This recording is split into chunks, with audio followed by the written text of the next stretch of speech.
อันยองฮาเซโยยอโรบุนฮันกุกมาลึนฮันซูอิซอยโยมันพอแปลว่าอะไรครับผมสามารถพูดภาษาเกาหลีได้ผมอายมาก ผมพูดแบบว่าผมพูดเกาหลีได้ แล้วยังพูดคำแบบเหมือนฝรั่งมาไทยแล้วแบบผมพูดไทยได้ครับอย่างเงี้ยแบบซึ่ง C คือได้ scholarship ด้วยใช่ค่ะจากทางฝั่งเกาหลีใช่ไหมครับ 40% เทอมแรกคือได้รับ scholarship 60% 60ใช่แล้วส่วนเทอมที่2ก็คือเก็บเกรดจากเทอมแรกค่ะเทอมที่2ก็เลยเรียนฟรีว้าวจริงๆมันมีอยู่คลาสนึงอันนี้แบบคือแพ็คกระเป๋าเที่ยวเกาหลีใช่วิชาแพ็คกระเป๋าเที่ยวเกาหลีนี่คือชื่อวิชาจริงๆวิชา GE เที่ยวเกาหลีมีแบบว่าคลาสที่ผมอะไปเดินไลฟ์อยู่ที่ IG ไปไลฟ์ด้วย IG แบบ IG Mall เนาะแล้วก็ไลฟ์ว่าเนี่ยฉันอยู่ที่เกาหลีนะโอเคทุกคนเรามาดูกันเพราะว่าผมเอา500คนไปไม่ได้ไงผมก็เลยไปแทนเป็นตัวแทนแล้วก็โอเคอันนี้ถ้าเราเจออันนี้เราจะพูดว่าอะไรอย่างเงี้ย not acceptable for me is about dining manners like dining manners yeah in Korea after you order they gonna put it all of it out like spoon and chopstick and they gonna put it on the table like this มูดังก็คือคนทรงเจ้าซึ่งคนที่จะเป็นคนทรงเจ้าได้ของเกาหลีอ่ะมันไม่ใช่ว่าอยู่ดีๆจะเป็นได้นะเนริมกุฎเนี่ยก็คือการที่เขาจะต้องทำพิธีกรรมในการไปหาหัวหน้าสำนักอ่ะจะไปซ่อนอาจจะเป็นซ่อนเงินซ่อนทองซ่อนอะไรเงี้ยแล้วเสร็จปุ๊บอ่ะคนเนี้ยต้องทำพิธีในการคนทรงเจ้าก็คือมาปึ้งเพื่อไปหาว่าอันเนี้ยซ่อนอยู่ที่ไหนเราต้องหาให้เจอคือยูถูกวัดด้วยเกมโชว์ตั้งแต่ตอนนั้นเลยใช่นี่แหละครับ Korean Soft Power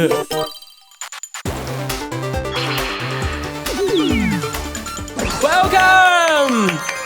guys and this is About Abroad podcast a podcast where we share experiences of everything about abroad and I am Pan Panasit Jiwapong and I'm delighted to be your host today guys if you can recall last episode we had Ali and Shetam from 411 Entertainment sharing their exclusive experience of being trained as an artist idol abroad in South Korea. So one thing that stood out for me a lot is how incredibly strict their trainers are. So no wonder that I'm wondering that in Korean society or in Korean culture or in Korean system must be very tough. And I really want to know more about this. So today I got a very good chance because now I'm sitting with two person that going to live there in South Korea before, not just live there but also studied there and got a scholarship. So today please welcome our honorable guest from UTCC. สวัสดีครับขอบคุณมากๆนะครับที่มาร่วมรายการจริงๆก็เป็นเหมือนแบบริชวลของรายการแหละที่อาจจะให้แนะนำตัวก่อนว่าตอนนี้แต่ละท่านทำอะไรอยู่ที่ไหนบ้างครับผมแนะนำชื่อเล่นได้สั้นๆโอเคครับสวัสดีครับอาจารย์สปรายนะครับอาจารย์วุฒินันท์ กังวานครับผมเป็นรองอธิการบดีฝ่ายสื่อสารการตลาดมหาวิทยาลัยหอการค้าไทยครับผม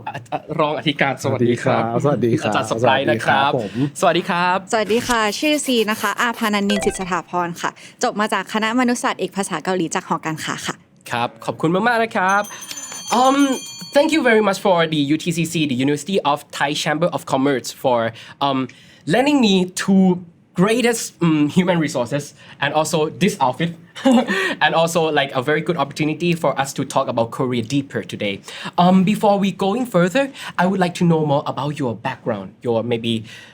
it's a long time, Ajahn, your high school, your college life. Okay. And then we will your turn, C. Okay,ครับ. So actually I just it was like 15 years ago. 15 years ago. Yes, I graduated from Bachelor of Arts in Economics. Actually, my background was like the economics in the undergraduate at Chulalongkorn University, and then I went to the postgraduate in Korean Studies at Chulalongkorn University too. For masters? For master degrees, yes. Which I also got some opportunity to go to Korea, the Republic of Korea. I got a chance to do an exchange at Seoul National University for 6 months. Yes, it was very nice and very happy time for me at that time. Wow. So Ajahn, I'm super curious about your path. How could you shift yourself from in economics to Korean studies? Well, actually, it's not that change a lot. Like it's not that like big change for me because actually my interest in Korean Korean studies happening in during my undergraduate life. Well, there was some kind of textbook that talk about the it's kind of like theory a little bit, but it's called endogenous growth theory. It's about like how you grow your country with the endogenous factor, like the internal factor. And the internal factor that we are talking about, it's kind of relate to soft power. I So see. the one example for endogenous growth theory is South Korea. So that's why I kind of like an interest in that kind of field. And then when I start for the postgraduate, actually I try to I want to go to, well, at that time the trend was like you should graduate from like when you finish your undergraduate in like like any field, then you have to go to Europe, like for example, like especially like the UK, right? And then but then it turns out that like I kind of like not like not Going that to the Western world? yeah. But actually, I also enrolled for the Western world too, and I got accepted. Yeah. But then I refused to go. And then you chose to study I chose in to Korea. study to like Korean studies. Actually, like I also apply for the postgraduate in South Korea, but it turns out that I got failed. Like I got rejected. So that's why I have to go back to Chulalongkorn University to get that chance to go for the Korean studies. Wow, that's a very long path for you, but you got a linkage between you and Korea all Yes, the time since of you course. were the undergraduate student. Yes. And you, how about you, C? Actually, like when I was in high school, I really like in K-pop. So it's the I point see. that made me start to learn Korean by myself. I'm start learn about Mohok. Yeah. I'm start to study Korean, and then I saw like UTCC that it have a programs that I can go and exchange for 1 year. So I decided to apply for this. I see. So you at that time you got interested Yeah, in in this particular K-pop, program yeah. already. Wow. So I can see the linkage here. You guys are attracted by some Korean culture or some Korean theory or some like Korean things before, like you K-pop and you like theory from Yes. Korean researcher. That's very, very impressive. So let's talk about the life in Korea. I Okay. really want to know more about your life in Korea. So how long have you stayed in Korea? I've stayed in Korea for a year. A Ye- year? Yes. Under the program of UTCC Yes. In the senior year. in the senior year, so the Yes. last year of your Yes. program. So I want to know more about the curriculum here. So Okay. about the UTCC, what are you providing now, especially for the Korean studies? Okay. So actually for in UTCC we Like, actually everybody got accepted to the program like this.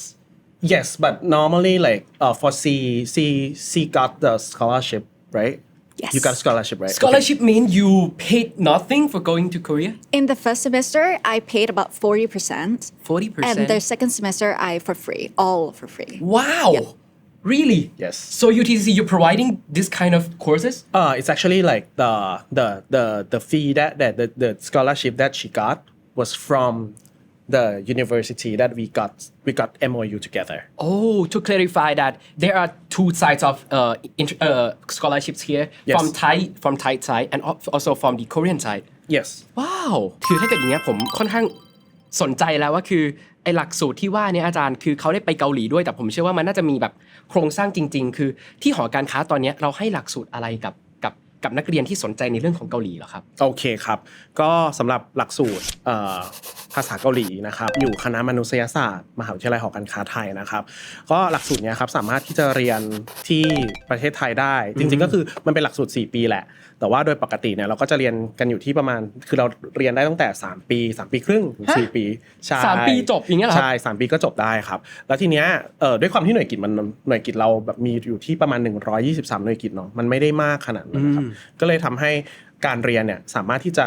เรียนได้ภายในระยะเวลาที่ค่อนข้างที่จะสั้นเนาะแล้วก็สิ่งที่ดีกว่าก็คือว่ามันมีโปรแกรมที่เราสามารถที่จะไปแลกเปลี่ยนได้ด้วย ซึ่งเราสามารถเลือกได้ที่จะเลือกได้จะเป็นจะเรียนแบบที่ไปแค่ แบบ term หนึ่งอาทิตย์ยังได้เลยใช่1 อาทิตย์1 เดือน1 เทอมหรือจะไป1 ปีก็ได้ โอ้โห ใช่ คือสวรรค์สำหรับคนที่แบบชอบ ถูกต้อง ชอบเคป๊อปอะไรเงี้ยแบบว่าไปแบบไปดื่มด่ำอ่ะ ใช่ครับถูกต้องเลยก็คือ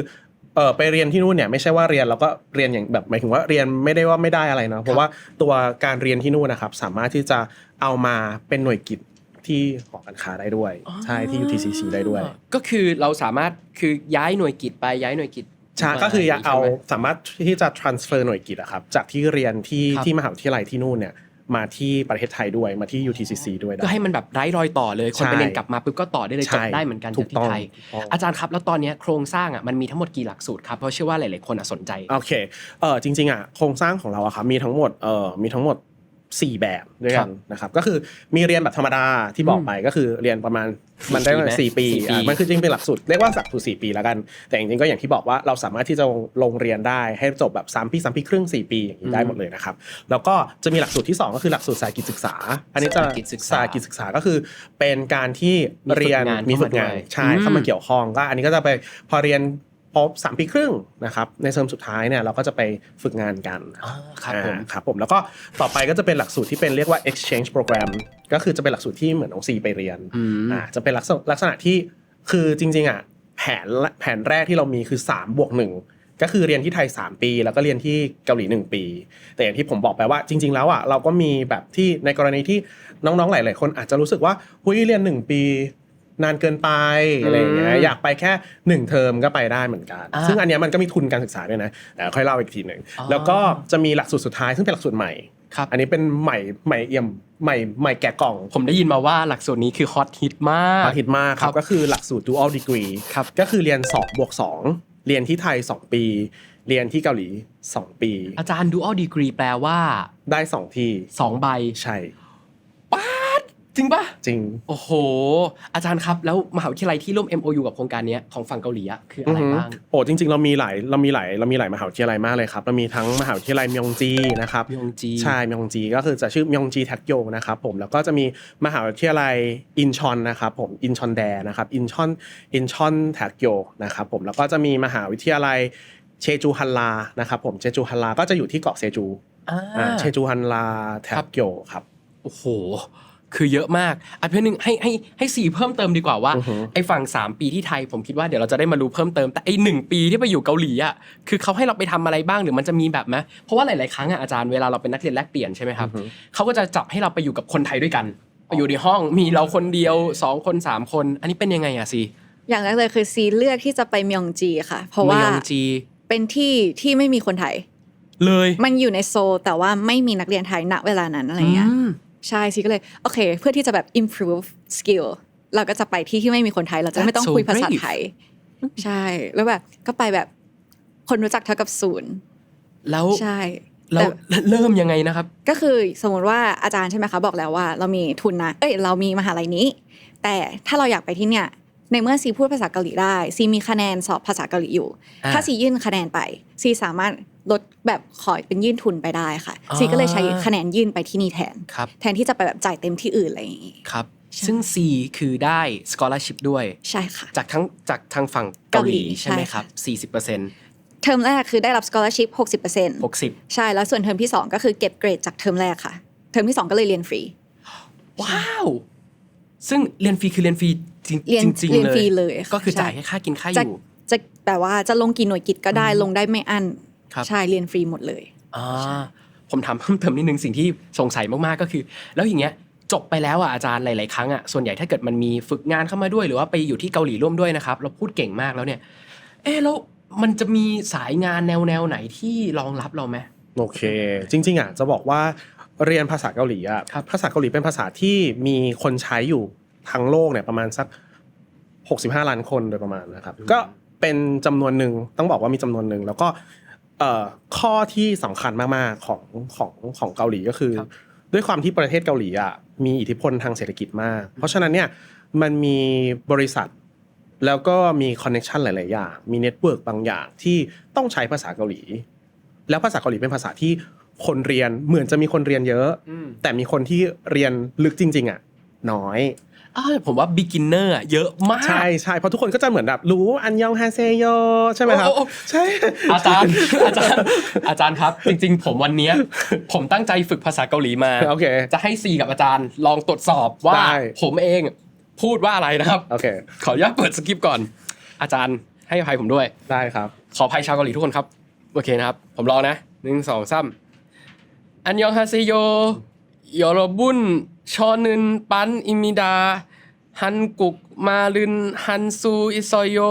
ชันพูทักทือลิมมิดา โอเคใช่ก็คือได้มีต่อได้ คือสคริปต์อยู่เนี่ย อาจารย์พอฟังรู้เรื่องไหมครับ พอฟังรู้เรื่องครับพอฟังรู้ คือ เรื่อง ประเด็นเนี่ยคือผมก็ยังไม่รู้ความหมายเลยทีมงาน โอเค บอกว่าปันพูดอย่างเงี้ยแล้วเนี่ยคือมันจะแปลว่าแบบแบบมันเป็นแบบคำทักทายภาษาเกาหลีนะ คือรู้เรื่องใช่ไหม รู้เรื่องค่ะรู้เรื่อง มันพอแปลว่าอะไรครับผม สวัสดีครับ ผมชื่อปาน ไอ้ ใช่ไหม ยอรอบุนเนี่ยครับยอรอ ยอ บุ รุ น นแปลว่าทุกคน ทุกคน ทุกคน ทุก ใช่ คน ครับผม ชอนึนปันอิมิดาเนี่ยผมเดาว่าแนะนำตัวป่ะ ใช่ครับ ใช่ ผ ค่ะ มถูกต้อง ฮันกุกมาลึนอันเนี้ย ฮันกุก กุก มา มา เร รึน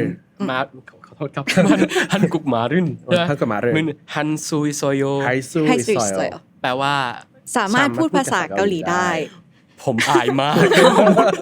ผมเพิ่งพูดไปว่าผมพูดเกาหลีได้ แล้วยังพูดคำแบบเหมือนฝรั่งมาไทยแล้วแบบผมพูดไทยได้ครับอย่างเงี้ยแบบประมาณนั้น แล้วไอ้ชัน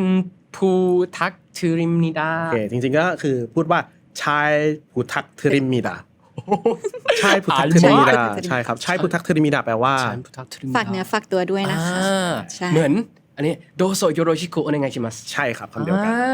นี่ผมไปญี่ปุ่นได้บ้างแต่เกาหลีไม่ค่อยได้อ่ะอาจารย์ครับเพราะฉะนั้นวันนี้เรามีเกมมากมายเลยที่จะมารอเล่นกัน โอเค นะครับใครที่สนใจหลักสูตรดีๆแบบนี้เนี่ยสามารถเพิ่มเติมศึกษาเพิ่มเติมได้ยังไงบ้างครับอาจารย์ ก็สามารถเข้าไปที่เว็บไซต์ได้เลยนะครับเว็บ www.utcc.ac.th หรือว่าสามารถที่จะติดตามช่องทางของเราได้ครับ ก็มีทั้ง Instagram X มีทุกทางเลยนะครับผมที่เด็ก UTCC ครับผม ได้ครับ ขอบคุณมหาวิทยาลัยหอการค้าไทยครับ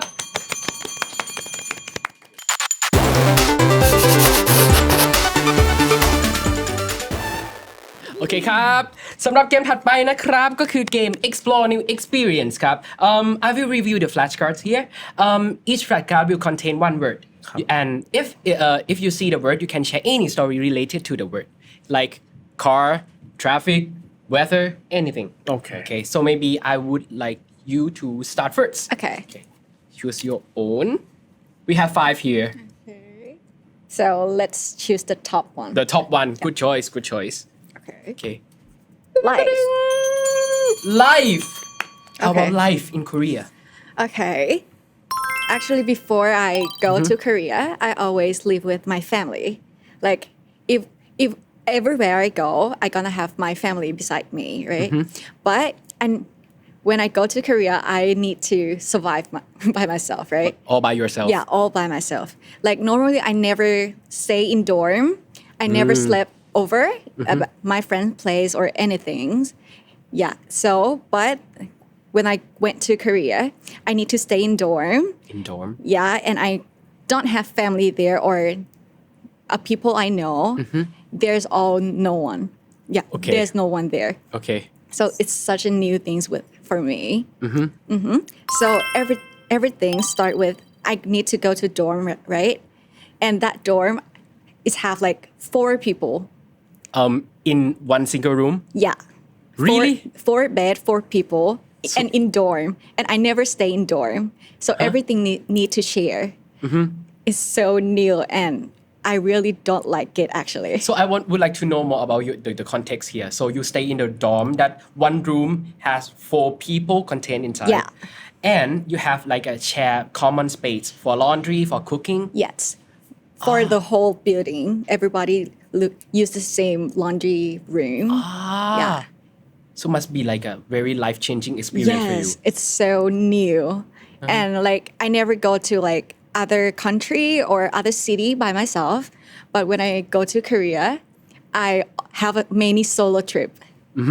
Yeah, but I think it's easy to go, by the way. Like the bus or everything, it's you can go everywhere by yourself or do it all alone. Yeah. Because of a good public transport there, right? Yes. And like it's so easy to reserve a seat on the bus Yeah, and it's like very big seat, so I'm so enjoy go solo trip without my friends.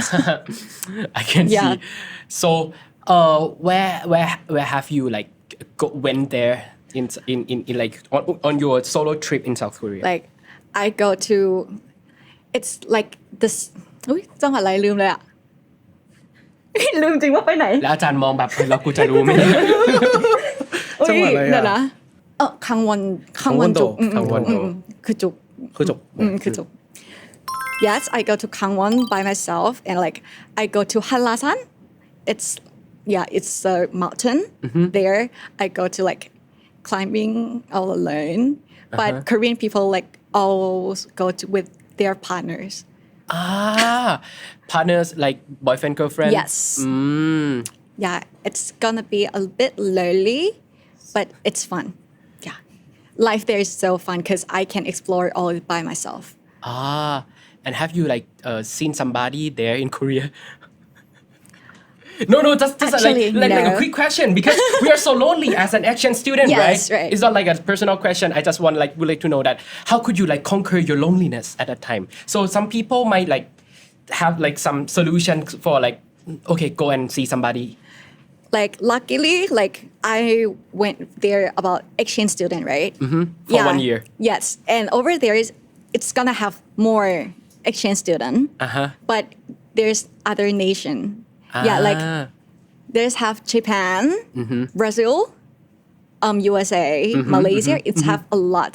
so sometimes I go hang out with them yeah but sometimes I go hang out with friends who live in others university like I Incheon. see. Yeah. But I didn't talk with anybody else. Or like Korean guys or something. I really don't have So it. basically, you form a relationship like very strongly with your friends, but Yes. maybe another like international Yes. students in the same university, right? Yes.อาจารย์ do you have something to add on about the life in Korea? At the time you were the exchange student. I think it's actually pretty much similar. But not lonely, But for sure. No, I'm not so lonely. sure. Yes, because I got at that time that I went to the exchange program. I got to learn like Korean, right? So in the morning of every days, like weekdays, I had to go to the like Ohaktang, which is like language institute, for my Korean. Okay. Before the Be- college start. Yes. So in the morning, like So you went there like 8 a.m. 8 a.m. to like 1 p.m. Then continue with your Yes, college. I have to go to college. That's tough. Yes, a little bit tough, but very fun. It was very fun because at that like Ohaktang, which is like the language institute, I met a lot of friends, and the weird things is that like like for language institutes, a lot of people there were foreigners. But you would talk with each other in Korean. I So see. it means that I had a lot of friends. Like I got a lot of friends there, like from Hong Kong, France. So you don't have to be shy because Argentina. no one's know Korean. Yes. So everyone just, I think it's a must for you to talk to anyone else with Korean, so that it's a good time for you to practice Korean, right? Right. Yeah, and that time I was it was very fun. I got a lot of friends there, but for the afternoon that you said that you thought it's gonna be tough, right? Yep. Actually, it's not that tough. I mean, it's tough because I study at Seoul National University, which is Yeah, kind of so like very, professor must be like very clever. Yeah, I got a chance to learn 2 subjects there. First one is 2 Koreas. The name of the subject is 2 Koreas. You notice that Korea got like 2 Koreas, right? Okay. At first, I think it was like a number 2 Korea No, subject. no. Or you mean like 2 Koreas? Yes. The North It's, Korea and South Korea. Yes, it's actually kind of like geopolitical subjects that you learn about the relationship between the North and the South. Excuse me. So in South Korea, they teach student about the current situation. Yes, of course. Everyone has to know. ซึ่งอันนี้แปลกเพราะว่าในบางประเทศเนี่ยยิ่งมันมีความขัดแย้งเรายิ่งพยายามแบบ เก็บเงียบไม่สอนอะไรเงี้ย right. แต่คือเกาหลีคือสอนแบบ สอนเลย ตรงๆเลย สอนเลยสอนตรง I see. and another one that I learned this one is very interesting because I learned pretty much like weird than others I learned introduction to Korean music Korean music which mean not the K-pop Yeah, I think this is very very interesting because when we talk about Korean music, we haven't like think about the like the tradition Yes, music. yes, We just exactly. think about BTS, Blackpink stuff. yes but actually I learned in college of music over there it was actually the introduction from the Korean music like the traditional one to kind of like they will elevate you to kind of like the modern one that you know that like the things that in the past is also influenced to the present right so it means that the introduction to the Korean music will make you understand everything about the history of Korean by through music and this is also the weird thing again the lecturer that taught me was American Wow, but I think this is the best way พอเอาคนที่ไม่ใช่คนเกาหลีเองมาสอนเนี่ย there is no bias at Yes, all of course, right? of They will course. like seen and it as a like a fact Yes. and what is going on right now not the opinion Yes ปัญถามเพิ่มนิดนึงเพราะว่า EP ที่แล้วอ่ะสัมภาษณ์แอลลี่ทีนี้แอลลี่ตอนไปอยู่เกาหลีสิ่งที่เจออ่ะไม่ใช่ปัญหาเรื่องแบบอื่นๆแต่ปัญหาที่เจอคือปัญหาเรื่องอากาศ เพราะว่าทำให้แอลลี่แบบป่วยบ่อยมากอาจจะเป็นเพราะเขาเทรนหนักด้วยอะไรครับคืออยากรู้ว่าแล้วซีเองคือได้มีโอกาสเข้าไปสัมผัสกับแอลลี่เขาบอกว่าเขาเป็นแบบเหมือน medical sightseeing เลยคือแบบเหมือนแบบไปเที่ยวโรงพยาบาลเกาหลีเลย ตัวซีเองอะซีไม่อยากเข้าโรงพยาบาลเพราะรู้สึกว่ามันจะดูแบบใหญ่โตเรื่องใหญ่อะไรแบบนี้ซีก็เลยถ้าแบบถามว่าป่วยไหมป่วย แบบว่าเวลาป่วยอย่างแรกก็คือมียาค่ะ ก็อย่างแรกเคยซื้อยาไทยก่อน พอยาไทยหมดสักพักหนึ่งก็ต้องไป หมายถึงเตรียมมาจากบ้าน ใช่ ถ้าพอยาไทยหมดก็ต้องไปหยักกุกแถวบ้านค่ะหยักกุกก็คือร้านขายยา ร้านขายยา อ๋อ ใช่ อยากกุก หยักกุกใช่ค่ะ ก็คือไปร้านขายยาแล้วก็แบบพยายามเซิร์ชก่อน ครับ ว่าอาการเนี้ยเราต้องซื้ออะไร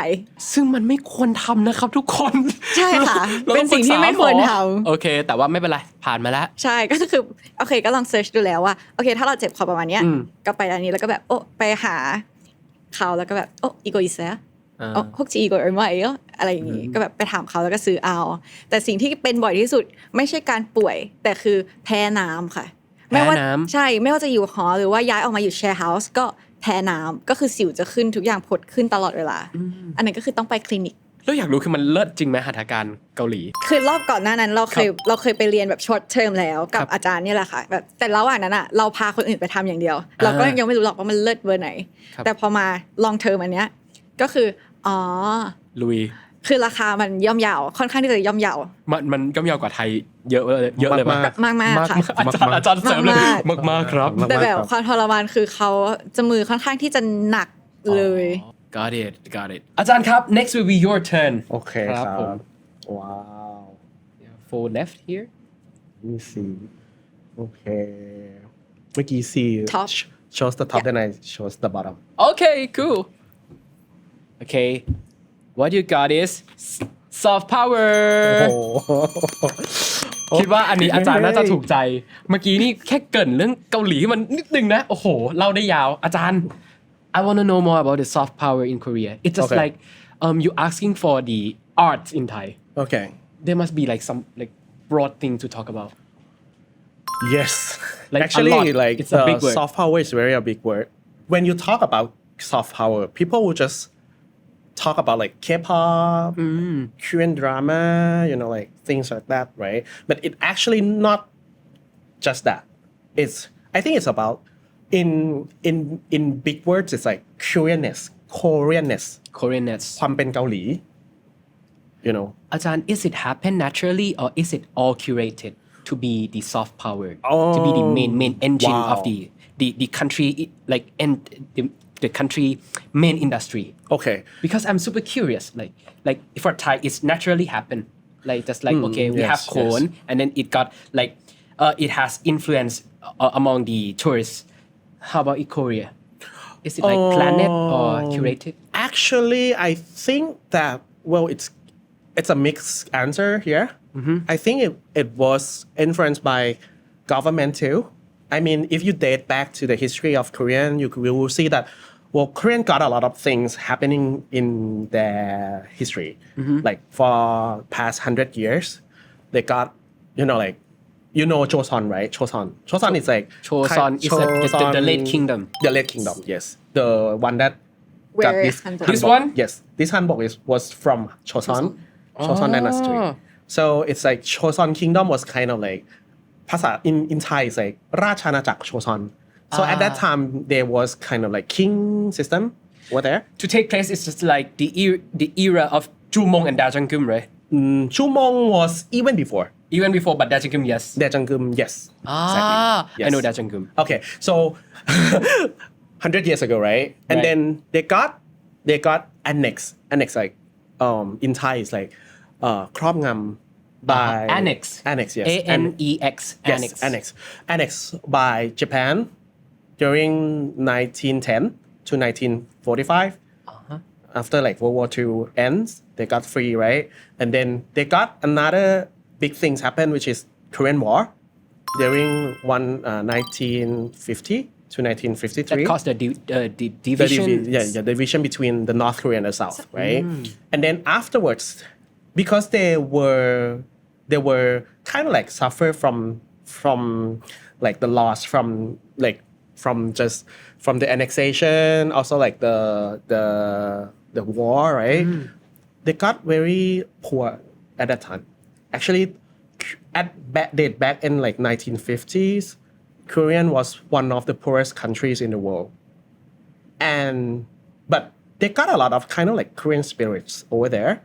that they kind of wanna change themselves. They wanna evolve themselves from dust to phoenix, like to very like shining one. So they got reform in terms of the economics. And it was kind of like the waves, right? When they got revolution in terms of the economics over time,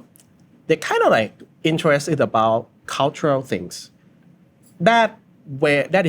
was when Korean wave or soft power came in. It was around like 1996. Government seems to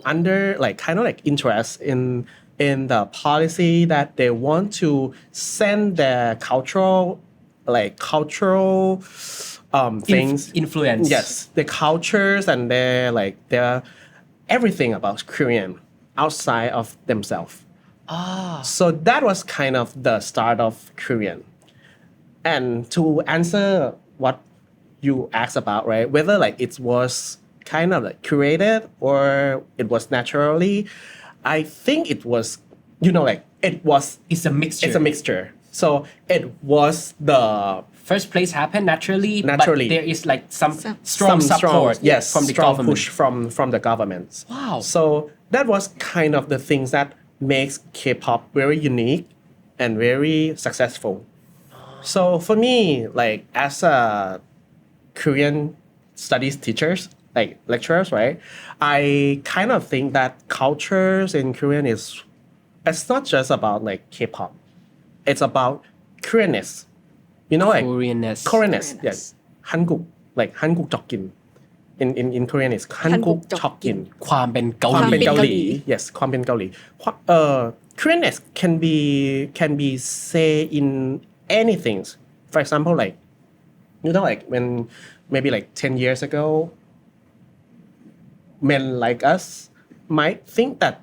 to do makeup is a weird thing. It's not a main It's not thing. it's not a main thing, right? But it turns out that when Koreanness came into our life,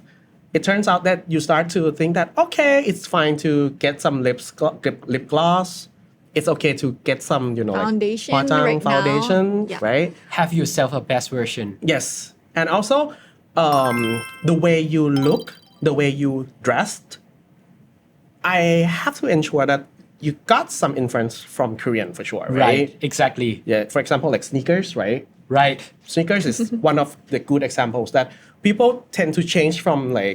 loafer from like leather shoes to sneakers. Seems like we are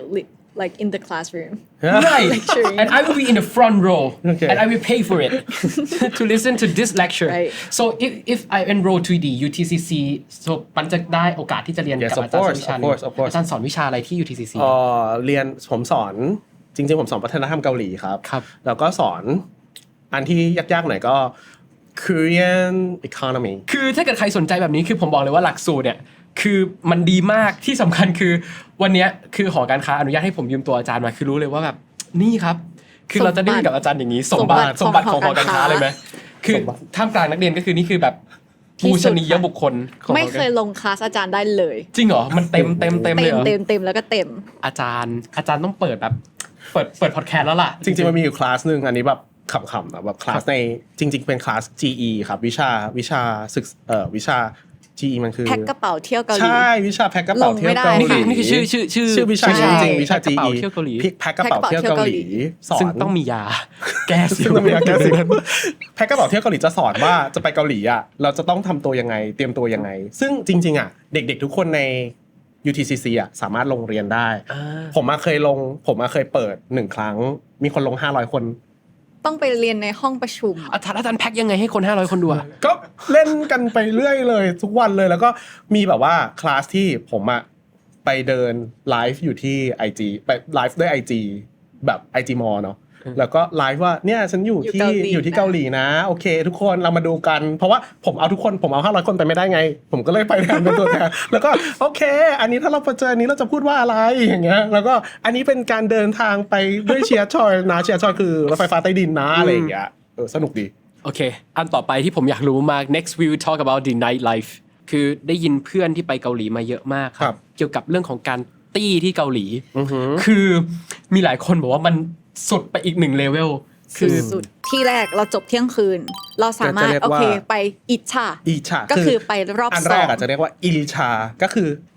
หมายแรก รอบหนึ่ง ใช่ อิชาร าววัน ราววัน ซึ่งรอบหนึ่งก็แอ๋แล้วไหม แล้วอัน ยั นี้ ง ไม่ นา รู้ ก็กินปกติถ้าอิลิชาครับก็จะแบบไปกินหมูกันกินซัมจับไซก็คือหมูซัมชั้นอะไรอย่างเงี้ย กินใน แบบ ร้านอาหาร ไปกินร้านอาหารทั่วไปก็มาสักหนึ่ง ดื่ม ดื่มบ้าง บ้าง เล็กน้อยแล้วก็จะไปอิ อิ ชา ชา ไอ้ไม้แรกนี่ประมาณกี่โมงครับอาจารย์ ไม้แรกก็จบประมาณเที่ยงคืนประมาณนี้ เที่ยงคืนจบแยกย้าย ยังไม่แยกย้ายสิ ไม่แยก ไม่ ไม่มีการแยกย้าย ทุกคนห้ามแยกย้ายทุกคนก็จะบอกไปต่อ ลุยร้านต่อไป ไปต่ออิชา อีชา ใช่ แล้วเกิดอะไร อิชา ขึ้นกับอีชาสมมติ อิชาก็จะ อาจารย์พาผมไปเลย อิชา มีหมู ก็จะ เสร็ เป็ จ น ปุ๊บคิดเงินเสร็จปุ๊บยังไงต่อ ไปไหน สถา ดี น อะ การณ์ ไป ก็ clubbing ไป อะเนอะ คลับเลย ก็ clubbing ทันที ละ ก็ชวนกันมีสักคนหนึ่งชวนกันไป ใช่ อี ก็ ชา จะไปคลับบิ้งละก็คลับบิ้งก็จะไปก็คือไปผับแหละครับก็ไ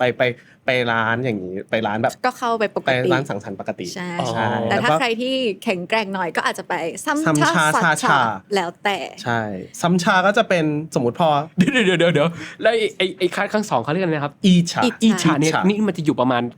ตีสามประมาณนี้ เดี๋ยวแล้วมันไปถึงซัมชาอะไรนะ ก็ ซัม แล้ว ชา ก็บางคนเขาอาจจะเที่ยวจนกว่ารถไฟรอบแรกจะออก ใช่ถูกต้อง ไหนๆเราก็เที่ยวกลางคืนแล้วมันมิส last bus อยู่แล้ว ใช่ last train เพราะว่าการที่เรา เขา แบ ก็ บ จะเที่ยว กลับ สุดท้าย ด้วยรถแท็กซี่อ่ะมันอาจจะ มัน แพ แพ ง ง ก็เลยมองว่าคือช็อตชาคือรถคันแรกอะครับมันจะเริ่มประมาณตีห้าครึ่งเพราะฉะนั้นอ่ะบางคนเขาก็จะเที่ยวจนถึงตีห้าครึ่งแล้วเขาก็จะกลับด้วยรถไฟฟ้า โหเปิดโลกมาก เรื่องเนี้ยมันเป็นวัฒนธรรมเกาหลีมากๆเลยนะครับเพราะว่าวัฒนธรรมเกาหลีอ่ะจะมองถึงเรื่องของเขาจะใช้คำ4คำคือจูกามูคือฉิกก็คือกินข้าวก็คืออิลชาถูกไหมครับ อีชา จูเนี่ยก็คือเรื่องของการดื่ม วัฒนธรรมการดื่ม คือการดื่มเป็นหนึ่งในวัฒนธรรม เป็น ข วั อง ฒน คน ธร เการ ม หลีเลย เป็นการที่ทำให้ความรู้จักกันทำความรู้จักกัน แล้วถ้าเกิดคนไม่ดื่มอะครับทำไง คนไม่ดื่มก็ ไม่มี ใช้ชีวิตลำบากนิดนึง ใช่แต่ อันนี้พูดกัน ก่อนลำบาก ตรง มาก ๆใช่แต่เดี๋ยวนี้ก็ดีขึ้นครับ กาก็คือร้องเพลงก็คือจะไปอยู่ในซัมชาเขาจะไปโนเรบังกัน อ๋อ ใช่แล้วมูก็คือเรื่องของเต้นการเต้นมันก็คือกากับมูอยู่ด้วยกัน คือไป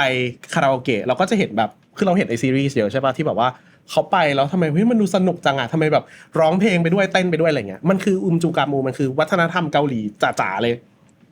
โหในพูดถึงซีรีส์แล้วผมมีเกมมาให้อาจารย์เล่นสักเล็กน้อยนะครับ ได้ครับ เกมนี้มีชื่อว่าเรียนโคเรียให้เซียนเหมือนโคเรียนเกือบหลับแต่กลับมาได้ โอเคครับ เกมนี้เล่นง่ายมาก ตรงเนี้ยปันมีโปสเตอร์ของเคปแบบเขาเรียกอะไร K-influence สื่อของเกาหลีมาทีนี้เมื่อบันโชว์ขึ้นมาแล้วเนี่ยอยากให้แต่ละคนช่วยแอดกันหน่อยว่าเฮ้ยอันนี้มันคืออะไรแล้วมันแบบมันเป็นเขาเรียกอะไรเป็นอิทธิพลด้านไหนสอดแทรกประวัตินิดนึงอันแรกนะครับเชื่อว่าน่าจะรู้จักกันอยู่แล้วแหละนะครับอันแรกครับคือตึ้ง โอจิงอเกม Squid Game โอจิงเกม โอจิง โอ อ จิงโอ โอจิงเกมครับมีใครอยากเพิ่มเติมอะไรไหมครับอันนี้ ก็เหมือนอันนี้ง่ายๆก็คือมันแบบสอดแทรกวัฒนธรรมชัดๆก็คือพวกเกม อันนี้คือ พวกแบบ ซีรีส์ Squid Game ใช่ ที่ดัง ซีรีส์ มาก Squid ไปทั่วโลก ใช่ อย่างอันแรกที่เราเห็นกันก็คือไอ้โกโกวาที่ โกโกวา คนไทยเรียกโกโก เจ วา นี่นะครับ ใช่ แต่จริงๆแล้วมันคือมูกุงฮวาที่ ไม่ใช่ หมาย โกโกวา หมายถึงว่าในสตอรี่ที่เขาพูดเขาเรียกว่าประโยคที่เขาพูดมันคือมูกุงฮวาโกชิพิโอซิมิตะ แปลว่าอะไรครับ มันคือดอกมูกุงฮวาบานแล้ว แต่เหมือนฝั่งบ้านเราเขาก็จะฟังเป็นโกโกวา อ๋อผมนึกว่าสิ่งนี้เรียกว่าโกโกวามาตลอดชีวิต จริง จริงมันคือ ๆน้อง มูกุวา จริงๆน้องเหมือนมานีมานะบ้านเราจะชื่อว่ายองฮีค่ะ ยองฮี ใช่ยองฮี ซึ่งเป็นชื่อคอมมอนของคนเกาหลีไหม ก็ค่อนข้างที่จะคอมมอนสำหรับเกาหลีสมัยก่อนไหมไม่ถึงกับสมัยก่อน ใช่อาจจะ แต่ เป็น อาจจะไม่ คำ ใช่ ที่ดู เจน แบบ เรา เหมือนจะแบบฟิลเหมือนสมชายสมหญิง ใช่ นิดนึงฟิลนี้ อืม ใช่ โเค อย่างอาจารย์ก็มีชื่อเกาหลีเพอทุกคนต้องมี ใช่ อาจารย์ก็มีเหรอครับ ใช่ครับ ก็คือชื่อเกาหลีอาจจะมีเมนแซ่ก่อน แซ่ ก็คือเป็นนามสกุลก่อน ครับ นามสกุลก็เราก็จะเห็นกันคิม อี พัก ใช่ อ๋อ ลีอะไรอย่างเงี้ยนะแต่จริงๆอ่านว่าอีนะครับผม ใช่ ของผมก็ใช้แซ่ของเกาหลีของบ้านตัวเอง ก็คือแซ่ซินก็เปลี่ยนไปเป็นชิน อ๋อ ชิน ทั้งหมายถึงว่าแซ่ที่อาจารย์มีอยู่แล้ว ใช่ผมว่าผมเป็นเซียวจีนเนาะมียังมีแซ่จีนก็ นึ เอา ว่า แซ่ อาจารย์ จี เป็น นคนเกาหลีด้วย ก็เอาแซ่จีนมาใช้ก็คืออ อ เป็นของผมเป็นแซ่ซินมันก็เป็นชินเป็นจินแทนชินก็แล้วชื่อจริงๆก็คือชื่อว่าอียุก อียุก อีกับ ชิน ชินอี ยุ ยุกใช่ครับชิน ชินอียุสุดท้ายเนี่ยก็คือเราได้ข้อสรุปว่าโมกุวาไม่ใช่โกโกวาและโกโกวาไม่ใช่ชุด แต่โกโกวาคือดอกไม้ และไม่ได้มีความเกี่ยวข้องกับผู้หญิงคนนี้เลยถูกไหมแต่จริงๆแล้วโมกุวาคืออะไรเหรอครับ โอเคครับ ก็คือมูกุงฮวามูกุงฮวามูกุงฮวา โมกุงฮวา มูกุงฮวาอะครับ โมกุงฮวา ใช่มูกุงฮวาเนี่ยเป็นดอกไม้ ครับ ดอกประจำชาติ ครับ ดอกประจำชาติของทั้งจริงๆทั้งเกาหลีเหนือและเกาหลีใต้เลยนะครับดอกมูกุงฮวาเนี่ยเป็นตัวแทนของก็อย่างที่บอกเป็นดอกไม้ประจำชาติแต่ความหมายข้างในมันนะก็คือว่าอย่างแรกเลยก็คือดอกมูกุงฮวาเป็นดอกที่เจอได้ทั่วไปในคาบสมุทรเกาหลีนะครับแล้วก็ด้วยประวัติศาสตร์ต่างๆ ที่นักประวัติศาสตร์เข้าไปดูอะครับก็เห็นได้ว่าดอกไม้ดอกเนี้ยอยู่มาเป็นพันๆปีแล้วมันเหมือนเป็นดอกไม้ท้องถิ่นนะครับเพราะฉะนั้นดอกไม้ดอกเนี้ยทุกคนก็จะเห็นแล้วเขาก็มองว่าดอกไม้ดอกมูกุงฮาเนี่ยมีความคล้ายกับคนเกาหลีคือเขาบอกว่ามันtreat as a noble man นะครับ noble man ก็คือเป็นแบบผู้ดีเนาะก็คือดอกไม้ดอกเนี้ยฟีเจอร์ลักษณะมันก็คือตอนกลางวันนะครับมันจะบานออกแล้วพอตกกลางคืนนะครับมันก็จะหุบใช่คือเขาก็มองว่าเหมือนเป็นคนเกาหลีที่แบบตอนเช้าออกไปก็ออกไปทำงานไปมีแบบว่ามีกิจกรรมข้างนอกอะไรเงี้ยพอตอนเย็นก็กลับเข้าบ้านมันก็คือเป็นตัวแทนของความเป็นเกาหลีแล้วก็ถ้าในแง่ของประวัติศาสตร์ที่ใกล้เข้ามาอีกอย่างเงี้ยครับดอกมูกุงฮวาเองก็เป็นดอกไม้ที่เป็นตัวแทนของประวัติศาสตร์ที่เขาเจอมาอย่างเรื่องตอนแบบสมัยที่มีการหล่าอาณานิคมการที่เป็นอย่างงู้นอย่างนี้อะไรครับดอกไม้ดอกเนี้ยก็จะเป็นดอกที่ถูกตั้งเป้าเนาะแบบว่าในประวัติศาสตร์เขาก็จะมีการเขียนเรื่องของดอกไม้ดอกเนี้ยแบบในรูปแบบต่างๆไปเลย อันนี้ Squid Game โอเคอันต่อไปคือรอดูเลยแล้วกัน ไม่อยากเกริ่นนะครับ1 2 3 อันนี้ reply 1988 ค่ะ series reply เป็นซีรีส์เป็น ใช่ K-drama ใช่ไหมครับ ใช่ เคดราม่า คือมันเป็นยังไงครับผม โอเคครับก็ คือเอาเป็นว่าผมเห็นเรื่องเนี้ยผ่านหลายรอบมาก แล้วผมติดใจว่าผมเห็นแบ็กกราวด์มันเป็นแบบเหมือนวินเทจนะ โอเค ดูเป็นเหมือนเรื่องราวที่เก่ามีคำว่า 1988 แล้วแม่ผมดูร้องไห้ทุก EP 1988มีอะไรเกิดขึ้นในเกาหลีก่อนต้องย้อนกลับไปเรื่องนี้ก่อนว่า1988มีอะไรเนาะปี1988เป็นปีสำคัญของประเทศเกาหลีนะครับสาธารณรัฐเกาหลีเนาะหรือเกาหลีใต้นะครับเพราะว่า1988เนี่ยเป็นปีที่มีสิ่งที่เรียกว่าโอลิมปิกเกิดขึ้นโอลิมปิกฤดูร้อนที่ กรุงโซลนะครับซึ่งโอลิมปิกเนี่ยประเทศไหนได้เป็นเจ้าภาพมันจะเป็นเรื่องใหญ่มากๆของประเทศนั้นเลยถูกต้องซึ่งจริงๆอ่ะมันก็เลยไปเกี่ยวข้องเพราะว่าการที่มีโอลิมปิกมันมีความหมายถึงความเป็น international เนาะทีเนี้ยไอ้ความเป็น international ตัวเนี้ยแหละมันเลยเป็นสิ่งที่เหมือนเป็นจุดเริ่มต้นของการที่เกาหลีอ่ะเริ่มออกมาให้ผู้คนข้างนอกที่ไม่ใช่แค่เกาหลีอ่ะเห็นว่าสวัสดีทุกคนฉันคือประเทศเกาหลีนะเป็นเหมือนการแนะนำตัวไปในสายตาโลกว่าเรามีศักยภาพมากพอแล้วนะในการจัดกีฬาระดับโลกถูกต้องซึ่งจะบอกว่าก่อนที่จะเกิดโอลิมปิกขึ้นน่ะจริงๆเกาหลีเองก็ผ่านอะไรหลายๆอย่างมาค่อนข้างมากครับโดยที่เรื่องนึงที่สำคัญมากๆพูดไม่ได้ก็คือเรื่องของการที่เขามีการต้องเรียกว่าคือภาษาอังกฤษอ่ะมันใช้คำว่า democratization เนาะก็คือการพัฒนาในรูปแบบประชาธิปไตยครับก็คือมันเคยคือย้อนกลับไปเนี่ยในปี 1980มันมีต้องเรียกว่า uprising เนาะเป็นคล้ายๆกับการประท้วงครั้งใหญ่นะครับผมที่เมืองกวางจูซึ่งเมืองกวางจูเป็นต้องเรียกว่าเป็นโศกนาฏกรรมของเขาเลยเนาะเป็นแบบว่าเป็นสิ่งที่เปลี่ยนแปลงประเทศเกาหลีไปเลยนะครับตอนนั้นก็คือมีการเรียกร้องเรื่องของประชาธิปไตยนี่แหละในยุค 1980 นะครับแล้วหลังจากนั้นเนี่ยก็ผ่านมา7ปีหลังจากที่เรื่องเกิดก็เป็น1987ใช่1987เนี่ยเป็นปีที่เหมือนมีการเลือกตั้งขึ้นแล้วคนที่ได้รับขึ้นเป็นประธานาธิบดีอะครับดันเป็นคนที่เหมือนเกี่ยวข้องกับเรื่องที่เกิดขึ้นเมื่อตอนปี 1980ซึ่งด้วยสาเหตุนั้นนะครับมันก็เลยเกิดการเรียกร้องประชาธิปไตยเกิดขึ้นเป็นต้องเรียกว่าเป็นวิวัฒน์ของการเคลื่อนไหวทางประชาธิปไตยเกิดขึ้นในปี 1987โดยที่ถามว่าอ้าวแล้วมันเกี่ยวอะไรกับ1988ล่ะคือณวันนั้นน่ะสิ่งที่คนเกาหลีคุยกันว่าเธอปีหน้าเราจะจัดโอลิมปิกแล้วอะเราจะยังมาทะเลาะกันอยู่หรอเราจะทะเลาะกันจริงๆดิเราจะยังทะเลาะกันแบบนี้จริงๆใช่ไหมเราจะยังพูดถึงเรื่องที่เกิดขึ้นมา7 ปีก่อนหรือเปล่าอะไรอย่างเงี้ยซึ่งเรื่องเนี้ยเลยเป็นสาเหตุที่ทำให้ประธานาธิบดีในตอนนั้นนะครับต้องเหมือนยอมที่จะเหมือนไม่พูดถึงเรื่องเนี้ยแล้วก็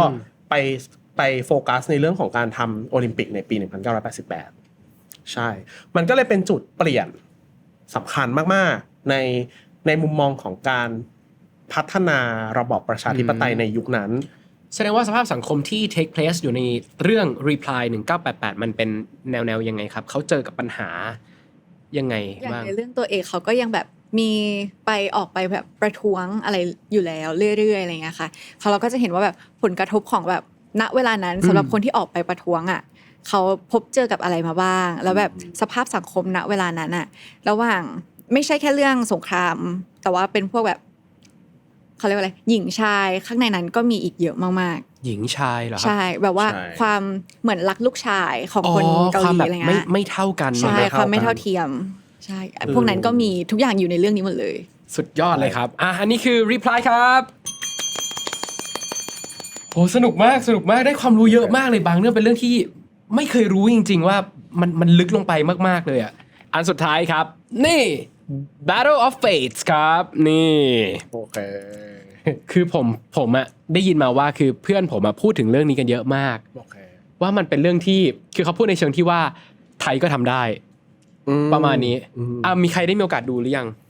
ไม่ได้ดูตัวเต็มจริงๆดูเป็นคัดเอามากกว่าของผมแบบก็จะได้ดูแต่ก็เห็นแหละก็เห็นเรื่องนี้แล้วก็อันนี้แอบกระซิบว่าเรื่องเนี้ยเรื่อง4ก็ได้เรียนกับเราเรื่องเกี่ยวกับแบบเรื่องของ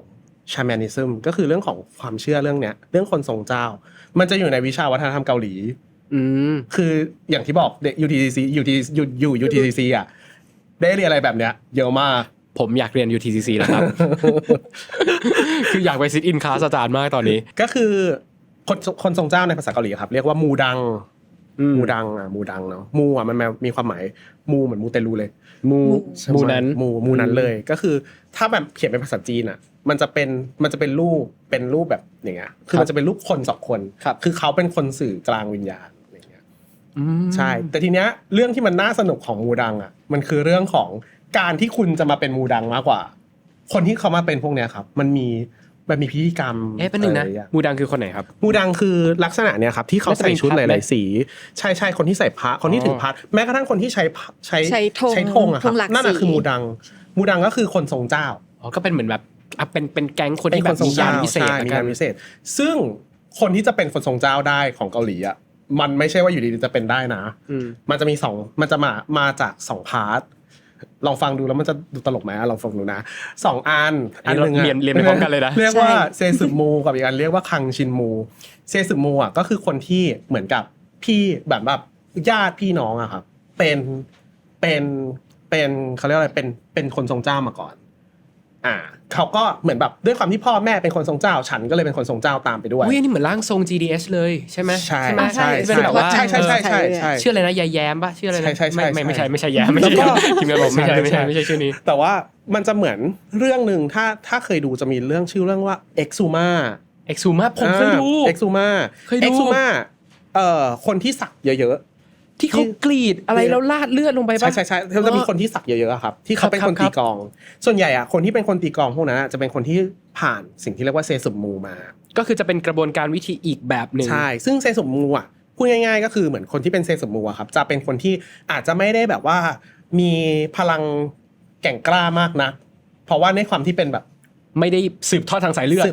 บทอดทางสายเลือดเพราะฉะนั้นตรงเนี้ยก็จะเป็นคนที่แบบว่าไม่ได้มีเจ้าเป็นหลักเป็นแหล่งใครเป็นใครคือเหมือนใช้รับเจ้าอิสระ รับเจ้าอิสระ เป็นตัวรับอิสระ รับเจ้าอิสระก็จะตีมาใครเข้ามาก็เป็นคนนั้นนี่คือสิ่งที่เป็นเซซึมูอันนี้แบบที่1แบบที่2อันนี้แบบที่น่าสนใจเรียกว่าคังชินมูอ่ะคือคนที่ได้รับพลังวิเศษจากเทพเจ้าจากพระเจ้า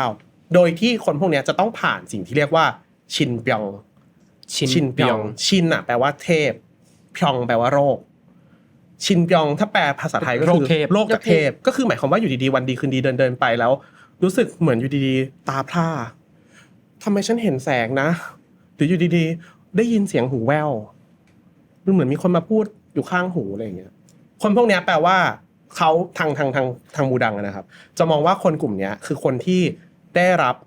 รับพลังคือเรียกว่าชินเปียงนี่แหละเป็นโรคเกี่ยวกับที่เทพเข้ามาแตะตัวหรือมาสัมผัสตัวแปลว่าตัวเองอ่ะมีสิทธิ์ในการที่จะเป็นคนทรงเจ้าได้เพราะฉะนั้นคนกลุ่มนี้ถ้าเขารู้ตัวปุ๊บแบบเขาก็จะสามารถที่จะไปเข้าเหมือนกับสังกัด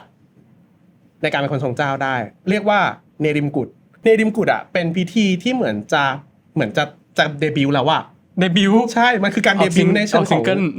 ออกซิงเกิลแล้วจะมาเป็นคนทรงเจ้าแล้วเนริมกุดเนี่ยก็คือการที่เขาจะต้องทำพิธีกรรมในการไปหาคือที่เป็นเหมือนเขาเรียกว่าเหมือนเขาเรียกว่าเจ้าเหมือนเป็น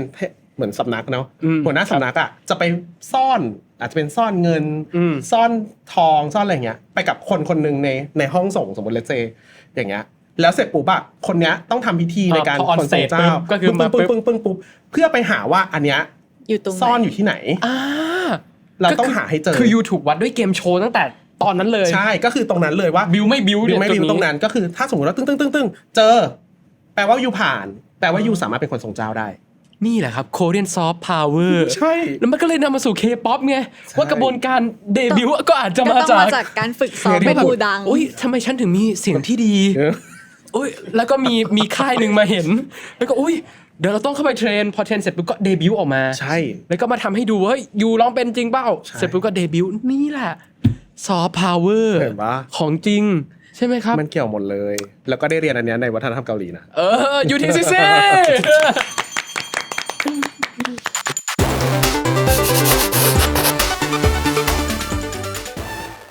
Guys, going abroad as an exchange student, one thing you might face before is culture shock. So the next game is life is not always easy. This is a very easy game. I will give you the bunch of numbers here, 1 to 5, and the rules here is I will let you guys share one story, one culture shock that you experienced before in Korea, and then I will let the other one to rate the story, which is 5 is the unacceptable, unmanageable, and 1 is mild. Okay. Right? Who will start first? You. Okay, You. me. So maybe C. Okay, Kap. C. Please. Like actually, because I'm in Korean major, so I learned a lot of Korean culture before. So many things not that shock, but things that I think it's not acceptable for me is about dining manners. Like, Dining manners. yeah, like in Thai, wherever we go, like we're gonna have like the plate prepared for us, or even they don't have a plate, they're gonna have a box, right? That inside they're gonna have chopsticks or fork or like spoon, and we're gonna pick it up when the food are ready, right? The food Right. are ready, and we're gonna put it on our plate. But in Korea, after you order, they're gonna put it all of it out, like spoon and chopstick, and they're gonna put it on the table like this, always. Like on the kitchen table, just like you just order one ramyeon, please. Yeah. This is your calorie. Yes, or And you have to take it by yeah, yourself. no, yes, you can pick it all by yourself. Like it's all on the table. But everybody, they don't wait for their food. They just pick it up and put it on the table directly. And it's like, there's not dirty, like right? It's just a table, and even they wipe it, but the towel it's not that dirty. Like comparing to Thai people, they just Yeah. like try to clean Clean it up it, with the yeah. napkin and stuff. Try to have Yeah, like the but in South Korea, sanitizer to everybody clean the just table. put it. And while they're eating, like this is spoon, they eat with spoon first, and they eat only one hand. They use only one hand while they're eating. What do you So- mean by saying like eat in only one hand? Yes, like okay, they use right hand, right? Okay, the spoon, and right now they want to pick something over there with chopstick. They're gonna put down the spoon and use chopstick. I see, I and see. And every time they change, they put it on the table directly. So never use the spoon and chopstick at the same time. Yes. I think this rule is similar to like Chinese rule. Like when like in the Chinese dining table manners also just like if you are eating the soup and you finish eating the soup, you just like put your chopstick up and just like maybe like grab some pet Paking for yourself. Yeah, but like on the table directly. But this is so shock for you, right? yes, it's dirty. The table is dirty. I think the most shock part is that they just put like, Directly on the table. Ah. Yeah. So it might be dirty for you. So Yeah. how could you cope at that situation? I just use the tissue on the table. Like place the napkin Yes. and cutlery. Yeah, and I'll wait until the food came out. I see. Let's rate. Okay, 1 to 5.อาจารย์ maybe comparing to ตอนที่ยังไม่เคยไปเกาหลีเลย แล้วเจออันนี้ครั้งแรก โอเค 1 2 3 Really? Okay. It's dirty. Okay, maybe me first because actually like okay I don't know that this logic is valid or not, but for me it's like food is hot, so maybe just like we can place calorie anywhere. It's just like if you put it into the hot food, so maybe it can be sanitized by the food hotness. I don't know. But in Korea we eat like cold noodle. That's an exception. So, okay, mainly I don't know. Like my thought is about it. Okay, hot food can cure the disease. I don't know. Okay. For me, I think like it's a little bit. It's kind of very unusual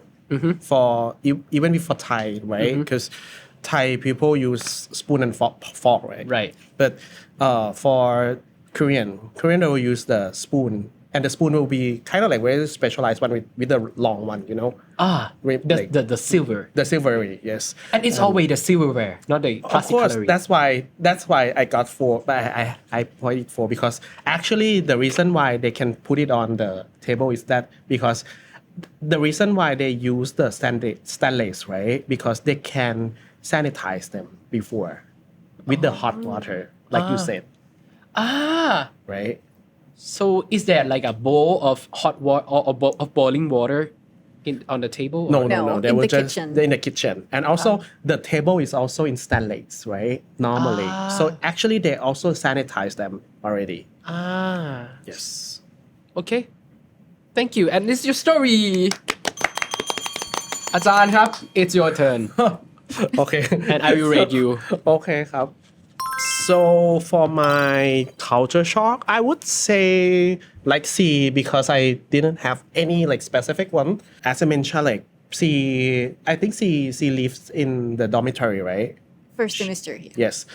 For me, I live in office tel. Office tel is like office with the hotel. So it's kind of like residence, private residence. So I was kind of like up in the hill, like back then for the residence.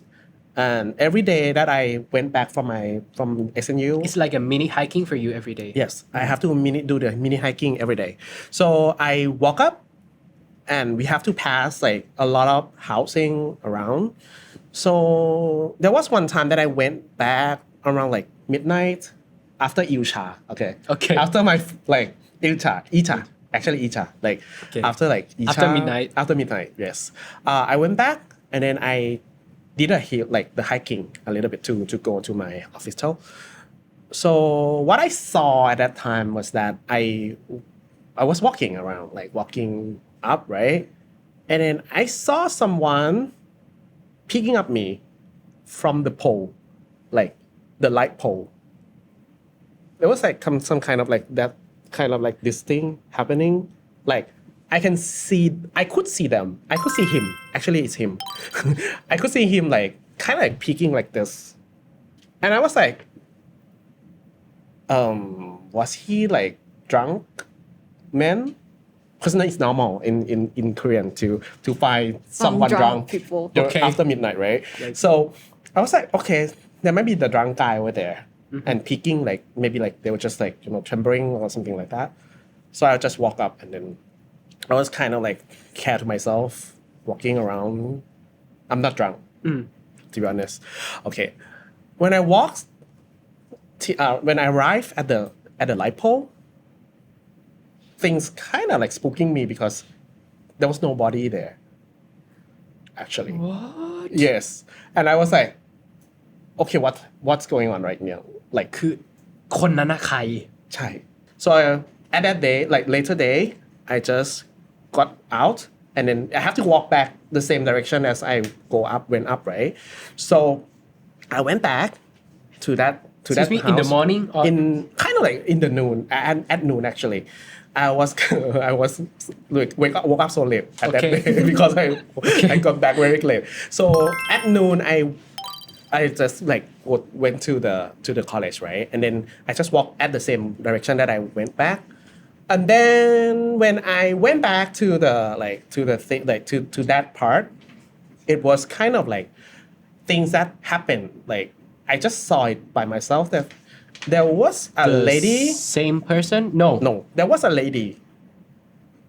holding up like kind of like the offerings. Yes. Okay, this time is a real Real woman. person. Yes. Offering went out and then they put the one incense on. So it's offering, right? So might be the person that you I saw don't know. the day before. I don't Maybe know. they are just like, I don't know, spirit. Yes, maybe not. But But at the same spot in the at the next same day, spot. And the next day, there are people like there was one person did the offerings over there. Okay, let's rate. Okay. So 3. Okay,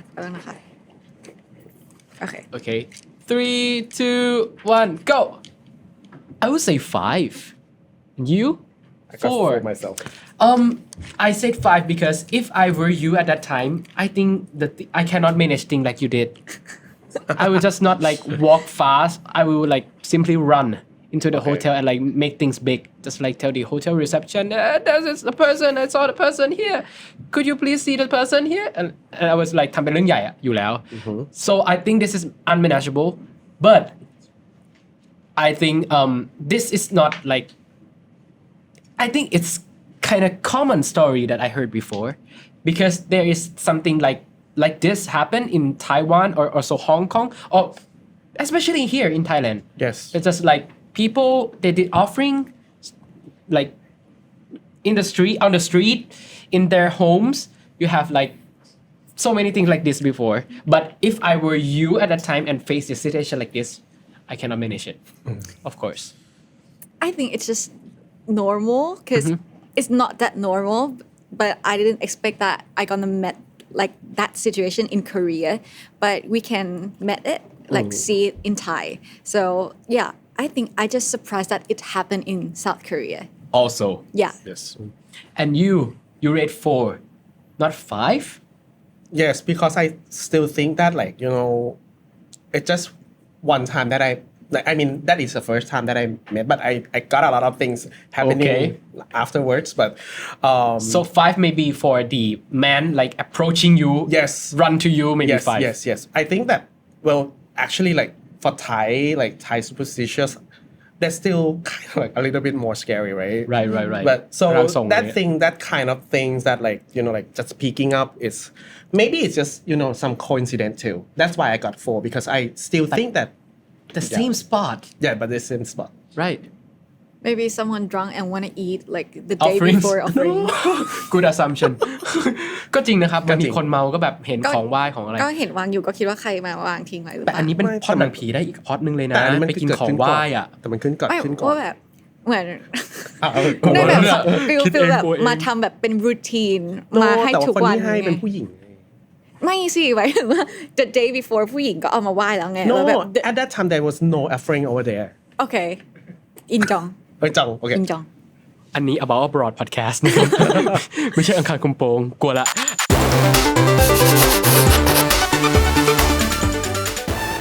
ผมอยากให้ช่วงสุดท้ายเนี่ยฝากนิดนึงว่าสำหรับใครที่มีแพลนอยากจะไปเรียนที่เกาหลีเนี่ยเขาต้องรู้อะไรบ้างฝากไว้ให้หน่อย ต้องเตรียมใจยังไงเอาจากซีก็ได้ ฝากถึงน่าจะคนรุ่นเดียวกันใช่ไหมครับ อย่างของซีอย่างแรกเลยอะแบบว่าสำหรับใครที่กลัวละกันว่าแบบไม่กล้าที่จะไปเริ่มอะไรใหม่ๆ อะไรแบบเนี้ยแบบว่ากลัวว่าถ้าไปแล้วจะทำมันไม่ได้ อยากจะบอกว่าแบบอยากให้ฮึบอะแบบฮึบแล้วแบบลองไปดูสักตั้งหนึ่งอะไรอย่างเงี้ยค่ะเพราะรู้สึกว่าการที่เราฮึบเฮือกนึงนั้นอะมันทำให้เราได้แบบไป explore อะไรใหม่ ๆ แบบได้เห็นตัวเองมุมใหม่ รู้สึกว่าแบบตัวเองเป็นเวอร์ชันที่แบบ better me สุดๆอะแบบว่าเธอจะได้ลองใช้ชีวิตเองคนเดียวลองแบบ survive แก้ไขปัญหาทุกอย่างด้วยตัวเอง ต่อให้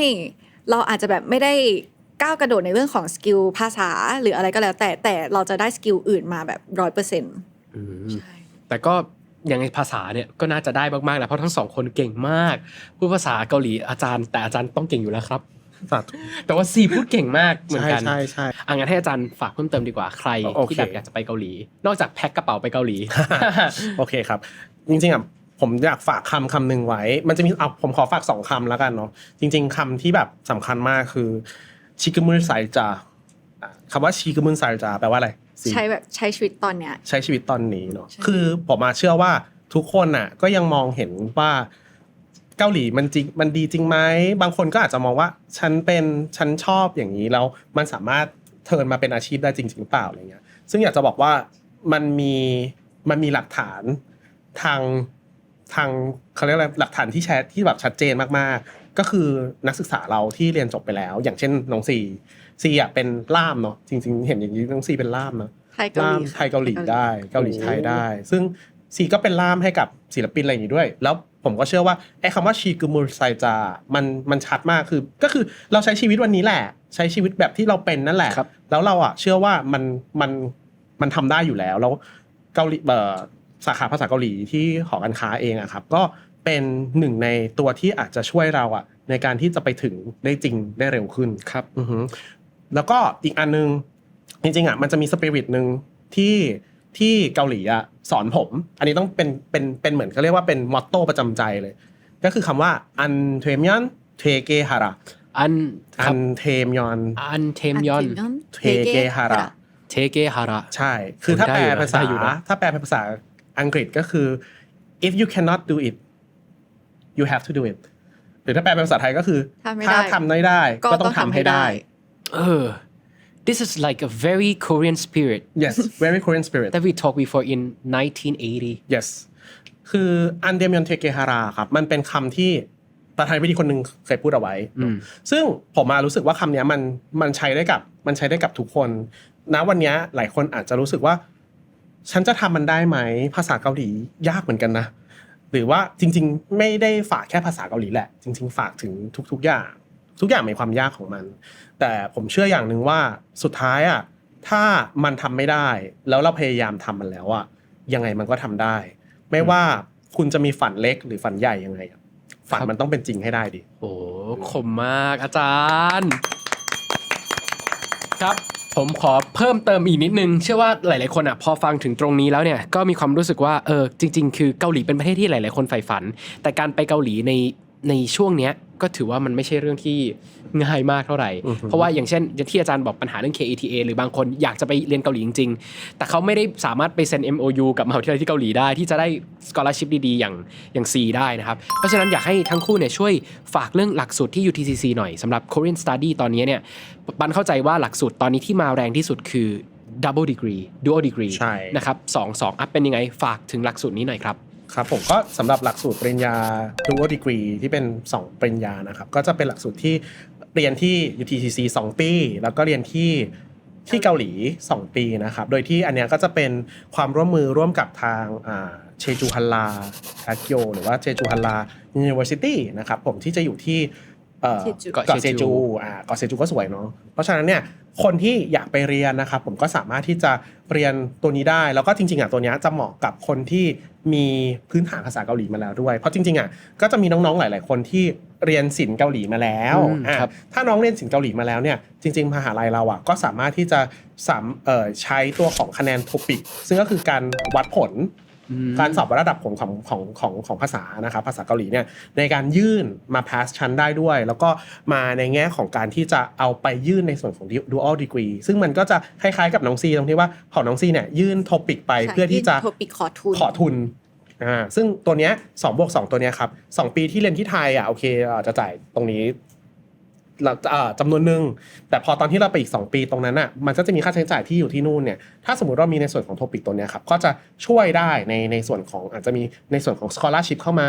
ซึ่งโอกาสที่จะได้ทุนการศึกษาก็จะมีไล่ตั้งแต่เหมือน C เลยก็คือว่าอาจจะเป็น 40% 60% แล้วแต่ว่าถ้าเกิดสมมุติว่าเรามีความประพฤติดีไม่เที่ยวไม่ดื่มก็จะเหมือน C อาจจะได้ขึ้นไปถึง 100% เลยก็ได้ใช่เพราะว่าที่นู่นก็มีการให้ทุนไม่ใช่แค่หลักสูตร2+2นะแต่หลักสูตร exchange program เองครับเราก็มีในส่วนที่เป็นการให้ทุนแบบที่น้องซีได้ก็คือแบบเรียนเทอมนึงแล้วเกรดดีเกรดได้ดีไม่ใช่ดีด็อกเนาะแต่ว่าเกรด A เนี่ยได้ A เกรดยอดเยี่ยมได้ 90% ปุ๊บเนี่ยก็สามารถที่จะได้ในส่วนของทุนการศึกษาได้หรือแม้กระทั่งทุนรัฐบาลเกาหลีเองเราก็มีทุนใหญ่ใช่เราก็มีเหมือนกันซึ่งอันเนี้ยก็จะไปเกี่ยวข้องกับทางมหาวิทยาลัยที่อยู่ที่โซลก็จะมีทั้งมยองจีแทคโยแล้วก็อินชอนแทคโยนะครับมหาวิทยาลัยอินชอนครับให้ซีเพิ่มเติมนิดนึงดีกว่าว่าแล้วสำหรับน้องๆม.ปลายคนไหนที่สนใจอยากจะเข้ามาเรียนที่หอการค้าต้องเตรียมตัวยังไงบ้างเพราะว่าหลักสูตรเกาหลีควรจะต้องมีความสนใจหรือเตรียมตัวในช่วงม.ปลายมายังไงครับเล่าเหมือนของที่ซีเจอมาเลยก็ได้จริงๆแล้วถ้าสมมติว่าอยากเข้ามาเรียนเอกเกาหลีของมหาวิทยาลัยหอการค้านะคะเราอาจจะไม่ต้องมีเบสิกมาเลยก็ได้เพราะว่าที่หอการค้าก็คือสอนตั้งแต่พื้นฐานเลยแต่ว่าถ้าใครที่มีเบสิกมาแล้วก็สามารถแบบเอาคะแนนภาษาเกาหลีเนาะที่เคยสอบมายื่นขอลดหน่วยเขาเรียกอะไรลดหน่วยกิตที่เราจะต้องเรียนเราสามารถเรียนพาสไปได้เหมือนที่อาจารย์บอกก็คือเหมือนว่าภาระการเรียนเราก็จะน้อยลงด้วยนะคะแล้วยิ่งถ้าสมมติว่าอย่างของซีใช่ไหมคะแบบว่าพอเรารู้แล้วว่าเราอยากไปเรียนที่เกาหลีเราก็แค่เดินเข้าไปหาอาจารย์เลยว่าหนูอยากไปมีทุนอะไรไหมมันง่ายอย่างนั้นเลยเหรอครับคือที่นี่คือคุยกันได้ตรงๆว่าซีเดินมาหาอาจารย์เลยว่าแบบซีอยากไปปีเนี้ยซีต้องทำยังไงบ้างโอ้แล้วอาจารย์ก็พร้อมจะช่วยแสดงว่าทุกคนพร้อมช่วยมาเลยค่ะว่าแบบซีไปสอบโทปิกนะให้ได้ตรงนี้นะอะไรแบบนี้แล้วก็ระหว่างเรียนได้ทำงานด้วยใช่ได้เป็นล่ามเป็นอะไรด้วยตั้งแต่สมัยเรียนยังไงก็ต้องขอบคุณอาจารย์แล้วก็ซีมากๆนะครับที่มาแชร์ในวันนี้นะครับโหสนุกมากคือเกาหลีเป็นอะไรที่ยิ่งรู้ยิ่งสนุกแล้วก็ถ้าเกิดเชื่อว่าหลังจากนี้นะถ้าเราอยากรู้อะไรเพิ่มเติมอาจจะต้องขอเชิญอาจารย์กับซีมาอีกครั้งนึงนะครับแบบสนุกมากๆสำหรับเกาหลีนะครับสำหรับใครที่ชอบรายการดีๆแบบนี้นะครับสำหรับเรื่องราว about abroad การไปใช้ชีวิตต่างประเทศไม่ว่าจะไปเรียนไปทำงานหรือไปใช้ชีวิตนะครับก็สามารถติดตามพวกเราได้ที่ about abroad podcast เจอกันได้เดือนละครั้งนะครับทางช่อง A Time ดูดีนะครับใครชอบแบบนี้กด subscribe นะครับกับรายการของเราไปได้เลยนะครับสำหรับวันนี้ขอตัวลาไปก่อนบ๊ายบาย감사합니다. 네, 감사합니다. 안녕, 키, 가세요.